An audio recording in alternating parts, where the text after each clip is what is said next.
je veux t'adorer. Toi seul est digne. Temps de rentrer dans les promesses que Dieu nous a faites, l'esprit de conquête. Amen. Amen. Et la pensée principale qui nous a guidés pendant toute cette semaine était celui de Josué 1, verset 2, qui dit ceci. Maintenant, lève-toi, passe le Jourdain, toi et tout ce peuple, pour entrer dans le pays que je donne aux enfants d'Israël. Maintenant,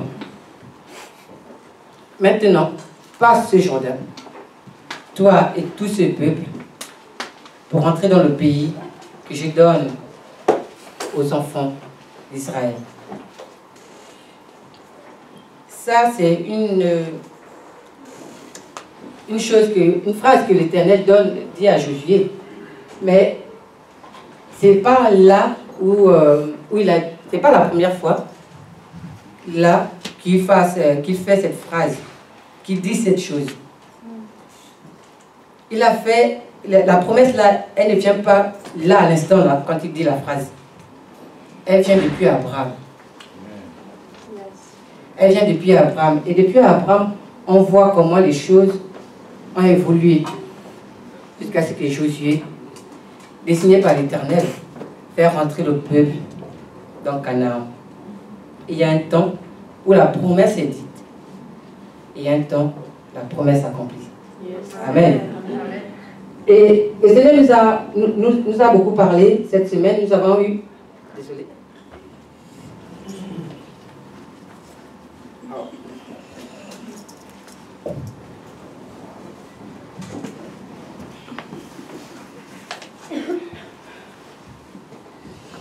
Nous avons eu des pensées qui nous ont été données depuis lundi.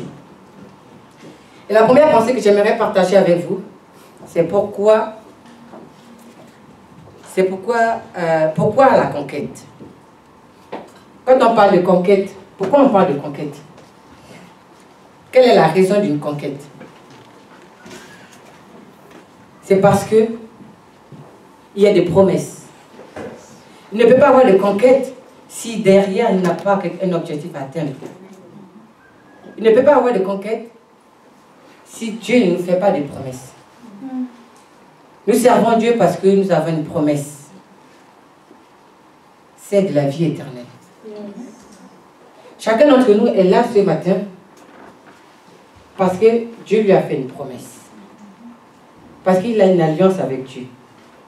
Alors pourquoi le mot conquête? Nous le voyons dans Josué 4, et Josué 1, verset 4, où l'Éternel parle.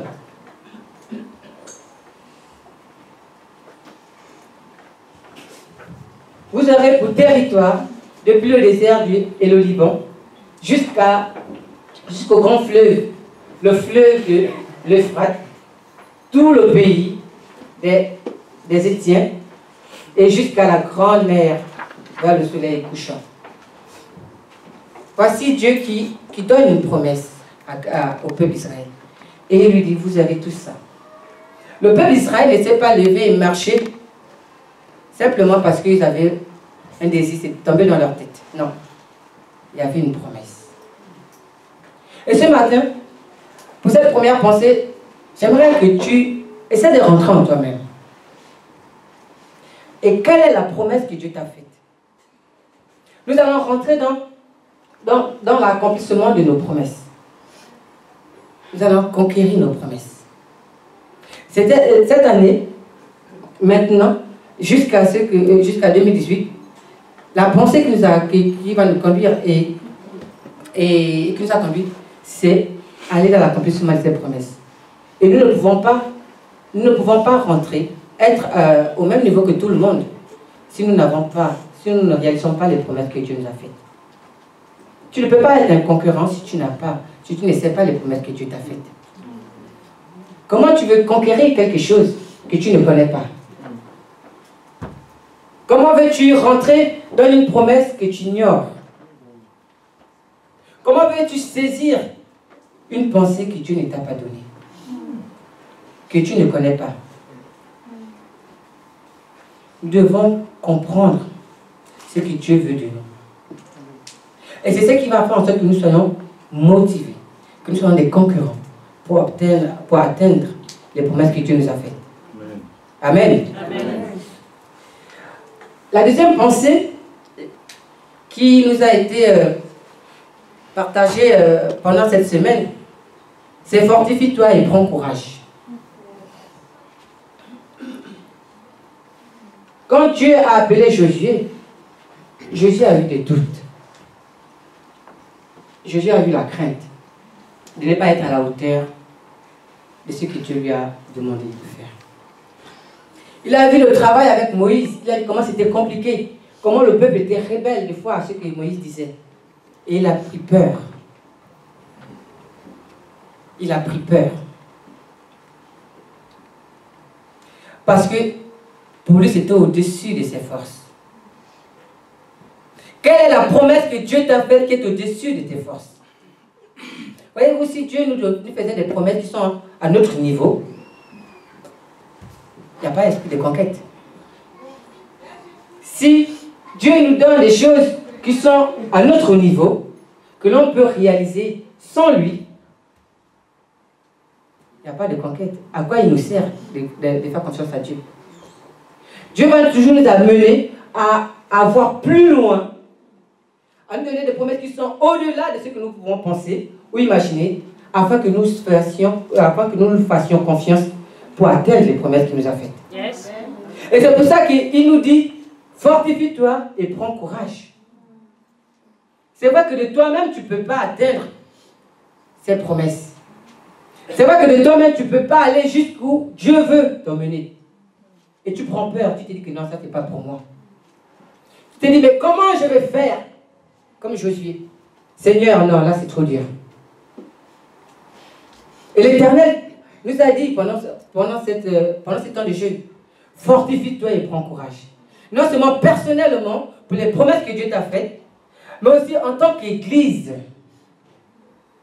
France Fleuve de Vie, fortifie-toi et prends courage. La promesse que je t'ai faite est 10 fois supérieure à ce que tu vois aujourd'hui. Mais je suis avec toi.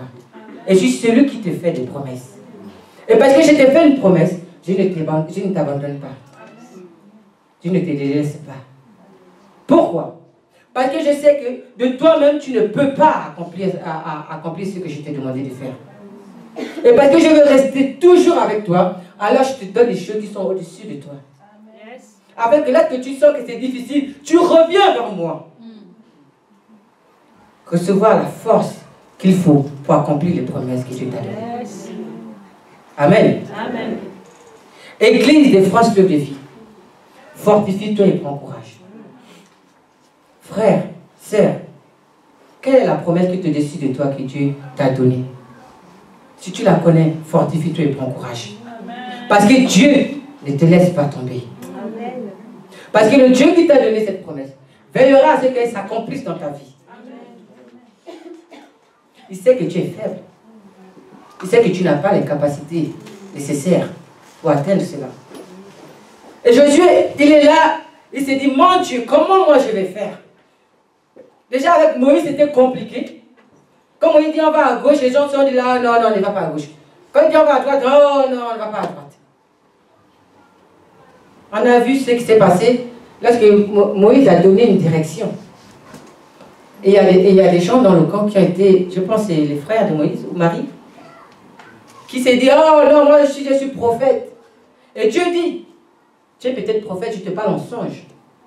Mais Moïse, qui est le leader que j'ai choisi, avec qui je parle face à face, c'est lui qui a la vision. Et Josué réalise tout ça. Tous ces troubles qu'il y a eu lorsque Moïse était là.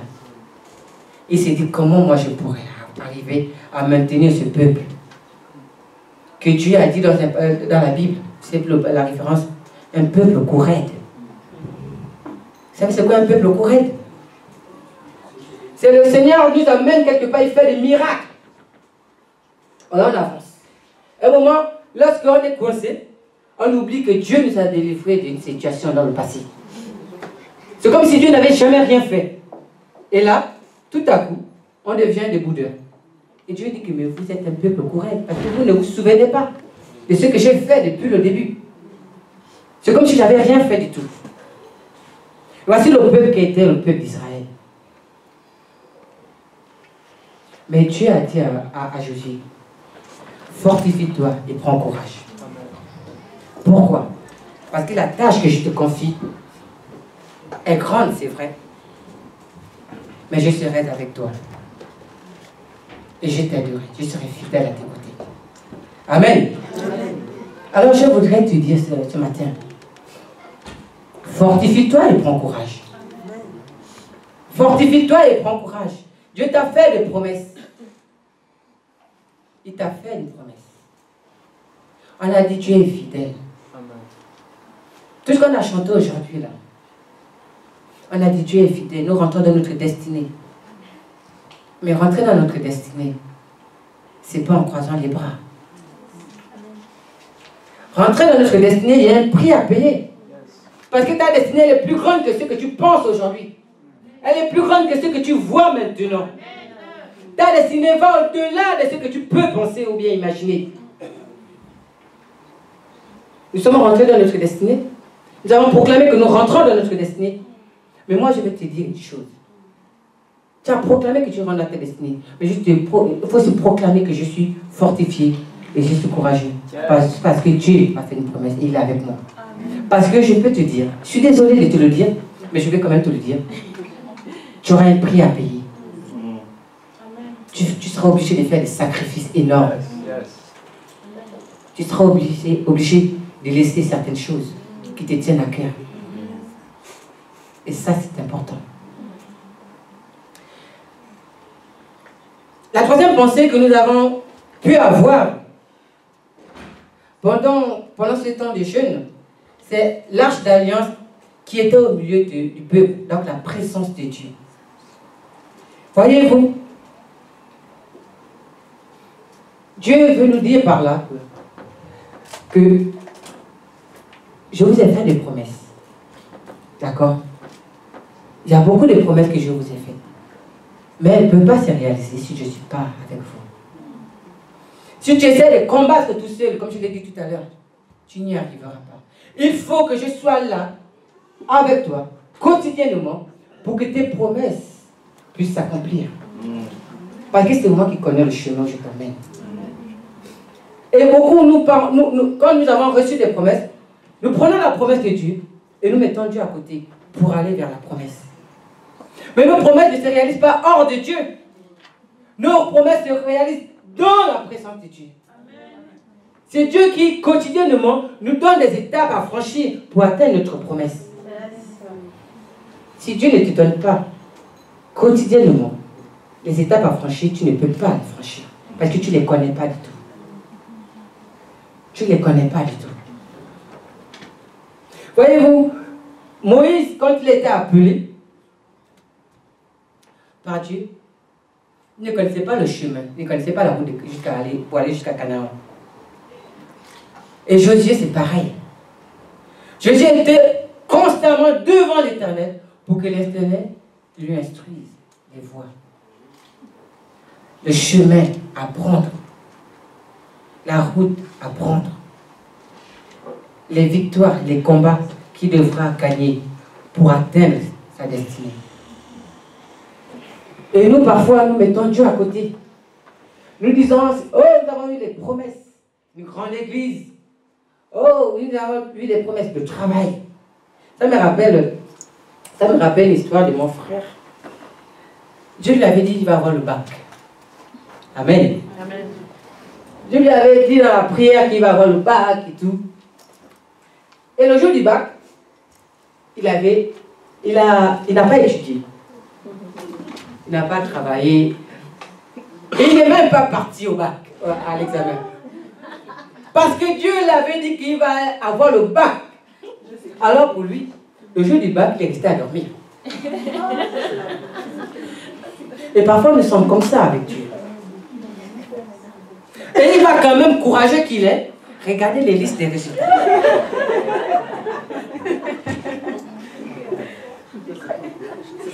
Ce niveau de foi n'est pas dans... C'est pas Dieu. C'est pas Dieu. Parce que Dieu ne nous fait pas, ne nous donne pas les choses comme ça. Là. Je peux vous dire une chose, je peux vous assurer une chose. C'est que lorsque Dieu nous dit quelque chose, lorsque Dieu nous donne quelque chose, il y a toujours un prix à payer derrière. Toujours. Toujours un prix à payer derrière. Je vais vous faire un témoignage qui m'est arrivé cette année. Vous savez que cette année, depuis janvier, je ne travaillais pas. Il n'y avait aucune source de revenus. Mais avant de rentrer dans cette année, l'Église est passée par une situation très compliquée. Et tous les sous que j'avais mis de côté, je les donnais à Dieu parce que le Seigneur m'a demandé de le donner. En même temps, le Seigneur m'avait dit, quitte là où tu es, je vais t'amener quelque part. Je ne savais pas où. Mais j'ai tout donné de tout ce que j'avais mis comme économie. Et après, je n'ai plus vu de travail. Et Dieu m'a gardé comme ça pendant 6 mois, 8 mois. Je n'avais pas de travail. Aucune source de revenus. Je ne savais pas comment je venais. Franchement, c'est la grâce de Dieu. Je ne savais pas comment je vivais. J'ai les factures de qui venaient, je ne les payais pas. Aujourd'hui, je suis un peu en procédure, mais j'ai confiance en Dieu. Je ne payais pas les factures. Aucune facture n'est payée. J'ai commencé là à les payer. Et à partir du 8e mois, quand j'ai commencé à postuler pour trouver un travail, parce que je n'avais pas aussi... mon titre de séjour n'avait pas été renouvelé. Et jusqu'à présent, je ne sais pas ce qu'ils font. Mais ils m'ont donné un récépissé. Et avec ce récépissé, j'ai commencé à chercher du travail. Et Dieu m'a ouvert une porte. J'ai suis allé à des entretiens qui étaient pour moi les meilleurs entretiens. Où j'avais la possibilité de travailler. J'avais un labo, la Reine, et il cherchait un animateur social, parce que j'ai fait une formation d'animateur social. Et il voulait m'engager pour juillet. Mais moi, je ne pouvais pas parce que j'avais déjà programmé mon voyage pour aller faire l'évangélisation. J'ai dit que je ne suis pas disponible en juillet. Peut-être en septembre si vous voulez, mais je ne peux pas annuler mon voyage, annuler tout ce que j'ai prévu comme évangélisation. Bon, je ne sais pas parler d'évangélisation comme ça. Vous comprenez bien que c'est moi qui vous dis comme ça, mais ce n'était pas ça. J'ai dit non, je ne suis pas disponible. Mais après, on peut voir, mais franchement, je ne suis pas disponible. Ils m'ont dit, on voulait vous prendre, mais comme vous n'êtes pas disponible, on ne peut pas vous prendre. Donc, je suis passée comme ça. Mais comment j'appelle le travail? J'ai dit, mais parce que l'œuvre de Dieu est la priorité pour moi. Même si c'est un bon travail, tu es bien payé. Mais la priorité, c'est que j'avais déjà planifié des semaines d'évangélisation. Après, j'ai eu un autre entretien. Oh, je n'ai pas été pris parce que, apparemment, mon dossier plaisait. Mais il y avait un truc qui n'allait pas. Je ne sais pas quoi, mais ça n'allait pas. Et j'ai eu un entretien à la mairie de Neuilly-sur-Seine. Et je suis partie. J'ai postulé en tant que directeur de centre. Bon, je n'ai pas fait une formation de directeur de centre. D'accord. Mon diplôme, c'est un BPGEPS, mais dans le social, dans le social plutôt, animation sociale. Et pour être directeur de centre, il faut un BPGEPS, loisir tout public, LFTP. Donc j'ai quand même postulé, je me suis dit, bah, pourquoi pas postuler et tout. J'ai postulé et je suis partie en entretien.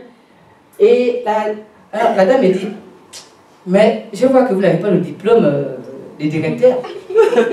J'ai dit non, mais j'ai un BPGEPS, c'est presque pareil. Il m'a dit non, on ne peut pas vous prendre en tant que directeur.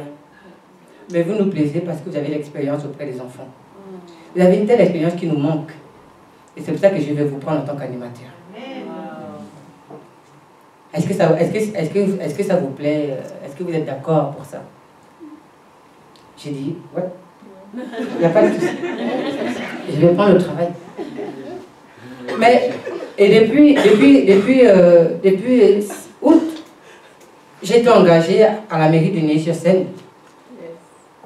Et le Seigneur m'a fait grâce parce que le travail est bien payé. Il y a des horaires qui sont bien. Amen. C'est quand même Neuilly-sur-Seine. Et j'ai commencé à rembourser tout ce que je n'ai pas remboursé pendant ces 6 derniers mois. Et j'arrive à être fidèle dans les réunions et tout ce qu'il me faut pour avoir aussi du temps pour moi. Dieu est fidèle. Quand Dieu nous donne quelque chose, il y a toujours un prix à payer. Il y a toujours un sacrifice à faire. Dieu ne va pas nous appeler comme ça et nous donner tout donner comme ça, là, sans qu'on ne fasse rien du tout, comme j'ai dit avec l'exemple de mon frère. Il y a toujours un prix à payer. Et ce prix à payer, c'est aussi d'être dans la présence de Dieu.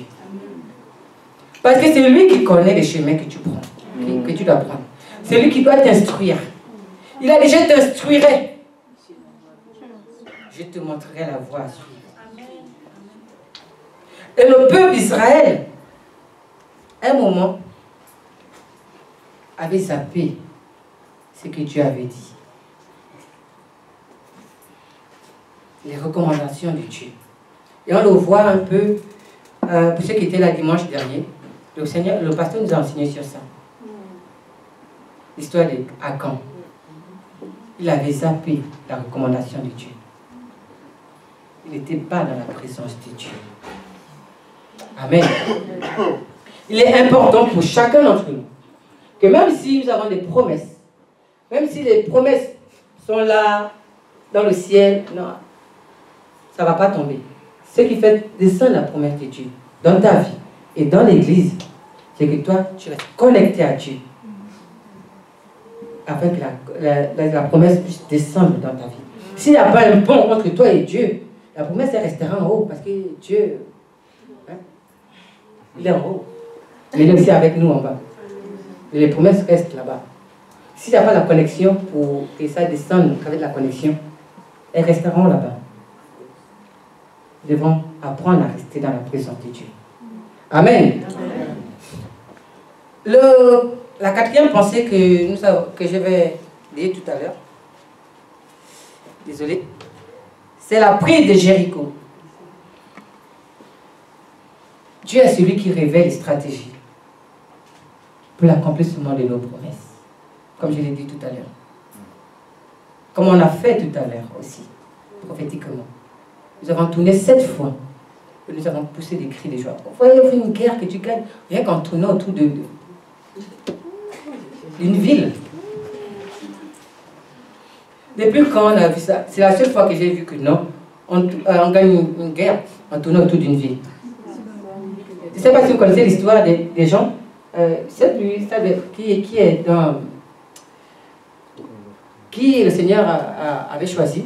Mais ils avaient gagné une guerre rien qu'en prenant des cuillères et des poêles et de taper comme ça. Ils vont à la guerre. Ils sont moins nombreux. Mais l'Éternel leur dit, prenez des poêles, des marmites, des couverts et prenez des cuillères.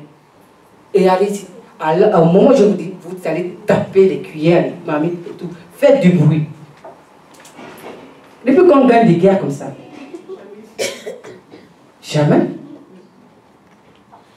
Mais ils sont arrivés à avoir la victoire parce que c'est Dieu qui a donné la stratégie. Les stratégies, c'est Dieu qui les donne. Mais pour que Dieu nous les donne, il faut rester dans la présence de Dieu. Des fois, Dieu a des stratégies bizarres qui sont hors du commun. Dieu va te dire, frère, pour que tu rentres dans tes promesses, il faut que tu viennes balayer l'église pendant 1 an. Tu vas te dire, mais c'est quoi cette stratégie? Mais c'est la stratégie de Dieu. Il sait pourquoi il te dit ça. Ne pose pas de questions. Viens et nettoie l'église pendant 1 an et tu verras ta prophétie, tes promesses accomplir. Nous voulons toujours raisonner avec Dieu. Nous voulons toujours mettre Dieu à notre niveau. Nous faisons toujours les calculs que si c'est comme si, si Dieu m'a dit comme ça, il faudrait que je fasse comme si, comme ça, la promesse que Dieu m'a faite qui est comme ça. Non, Dieu n'est pas dans les calculs. Dieu t'a donné une direction, il t'a donné une stratégie, il t'a dit quelque chose. Et c'est à toi de prendre cette stratégie et de l'appliquer. Comme Josué l'a appliqué pour Jéricho. Voyez-vous, quand il a donné la stratégie, le Seigneur a dit, il faut un tour, il n'écrit pas. Et tout le peuple a fait un tour sans crier. 2 tours sans crier. 3 tours. Imaginez-vous qu'il y avait un qui avait crié. On t'a dit, là tu vois, Josué, on a dit, pas crier, tais-toi. Mais pourquoi tu cries? Après, tu vois, Josué, il s'est retourné, Seigneur, mais pardon, l'enfant là, c'est pas le problème qu'il a. On a dit de ne pas crier, lui il crie. Mais tous ont respecté ce que Dieu avait dit au travers de Josué. Ils ne se sont pas dit, mais comment Josué, on va tourner autour de la ville pour avoir les murailles vont tomber. Mais c'est même toi-même. Ce sont des murailles, l'épaisseur 1 mètre, parce que je tourne comme ça, 7 fois. En plus, ça nous fatigue et tout. Ils ne se sont pas dit ça. Ils ont simplement obéi à la stratégie de Dieu. Amen. On va venir dire aujourd'hui, oh, le pasteur va venir annoncer que non, pour que nous ayons, pour que l'église grandisse, il faut aller sortir et puis prier dans les rues, sous le froid. Quand je sens que les gens vont dire, ah, bah, c'est sûr que c'est Dieu qui t'a donné la stratégie. Là. Hein? Moins 5 degrés dehors, on va aller prier sous le froid. Mais si c'est la stratégie que Dieu a donnée, si c'est le prix à payer pour que l'église puisse grandir, pourquoi pas? Jusqu'où sommes-nous prêts à obéir aux stratégies de Dieu? Jusqu'où sommes-nous prêts à obéir aux stratégies de Dieu, mot pour mot? Amen. Amen. Nous devons faire confiance aux stratégies que Dieu nous donne. Nous devons faire confiance aux stratégies que Dieu nous donne. Ne pas douter. Obéir simplement. Parce que l'obéissance vaut mieux que le sacrifice. L'obéissance à la parole de Dieu, aux stratégies de Dieu, vaut mieux que tous les sacrifices qu'on peut faire. Tu peux venir donner toutes les dîmes, donner ta maison. Si Dieu a dit que pour gagner les gens, pour que l'église puisse grandir, il faut aller prier dehors à moins 5 degrés. Il faut le faire. Ce n'est pas parce que tu as donné toute ta dîme, toute ta maison, tous tes machins, que ça va changer. Dieu a dit que c'est comme ça. Et c'est comme ça que ça va se passer. Et il y a un prix à payer pour toutes choses. Amen. La promesse a été faite à l'ensemble du peuple. Souvent, dans l'église, c'est vrai que nous sommes un individu. Mais nous sommes aussi un corps. Et nous avons tendance à oublier le fait que nous soyons un corps. Et nous posons toujours nos regards sur le fait que nous sommes un individu. Je ne sais pas si les gens me comprennent.